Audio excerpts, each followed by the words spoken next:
Alright, now we got Aeneid Book 4, lines 653 to 662. Alright, Dido's still talking here, and she's in the process of getting ready to kill herself. Wixie, I have lived. And Peregi, I have carried out.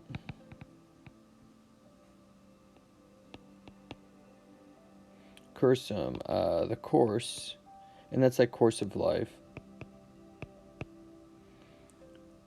Alright. The antecedent of quem is cursum, which Fortuna,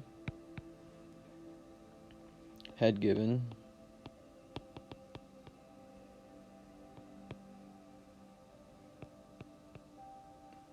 And now, the Magna Mago, the great image of me will go underland, subterras.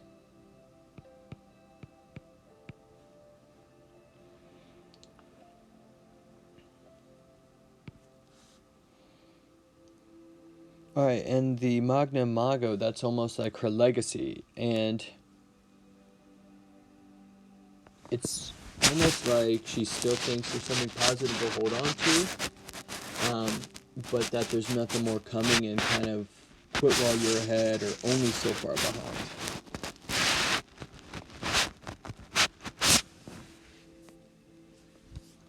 Statui, I have established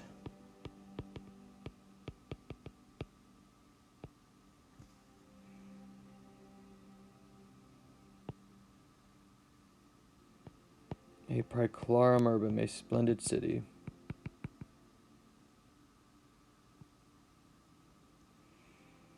Vidi mea moenia, I have seen my walls.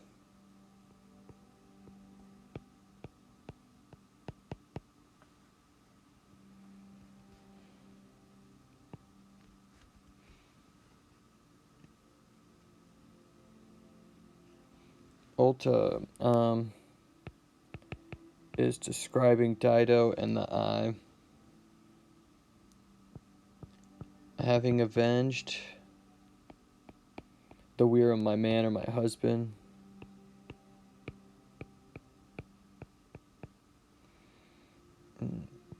I have received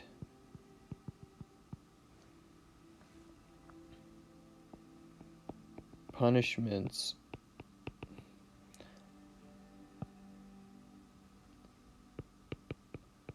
from my inimical brother.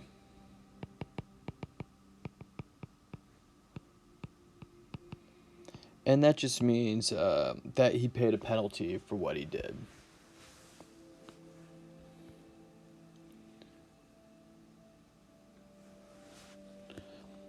And this is kind of a bummer part right here. Blessed. Too blessed.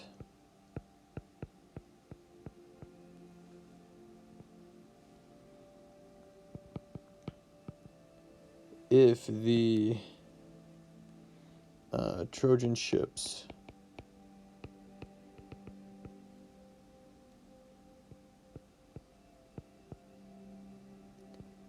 had never touched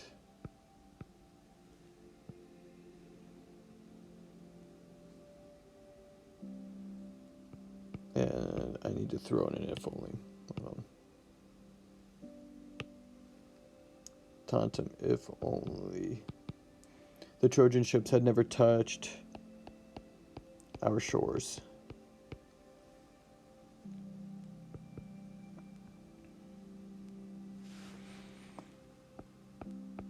Alright, she spoke. And impressa.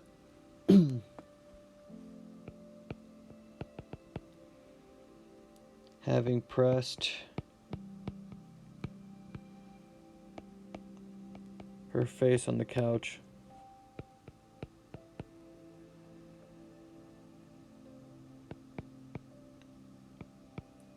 she says, "We will die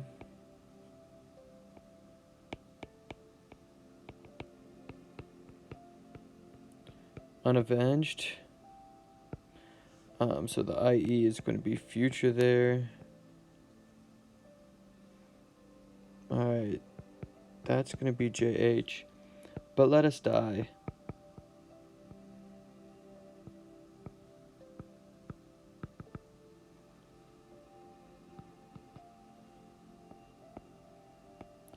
Seek. So thus, it is UI. It is pleasing to go under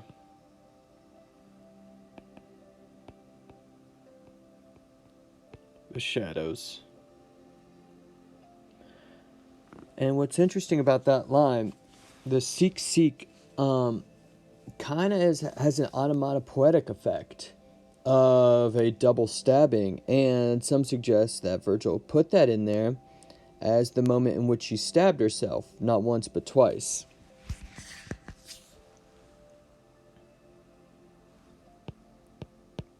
This is going to be Aeneas.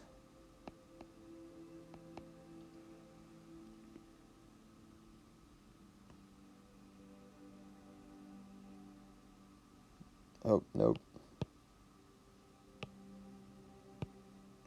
This is going with Ignem. Let the cruel Trojan, Arya, drink another JH, drink in. Hunk this fire with his eyes.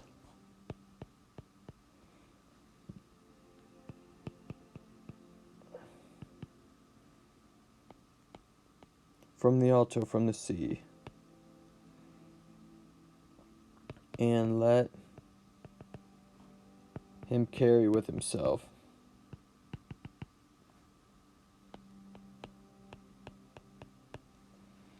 the omens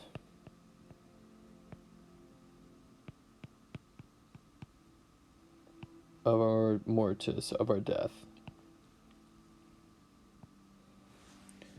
Alright, so if you believe that Virgil made that part onomatopoetic, Dido has finally, committed the act. And she's been going back and forth. And at the end, you can kind of hear the resignation in her voice. There is no going back and forth anymore. She's trying to be satisfied with her life. But, she's kind of justified. It just wasn't meant to be. It would have been so much more blessed had, Aeneas and the Trojans had never shown up. But such is life. And, she's content with what she did. And part of the tragedy is there that you get that list of things, why not pick up from there and see if you can move on, see if there is a comeback from that. But she's in too deep, and she is, just been a victim of circumstance, and it's tragic for someone who is so great, so competent, such a great leader to, have fallen from grace so much, and not because of what she did, but just because of the circumstance in which she found herself.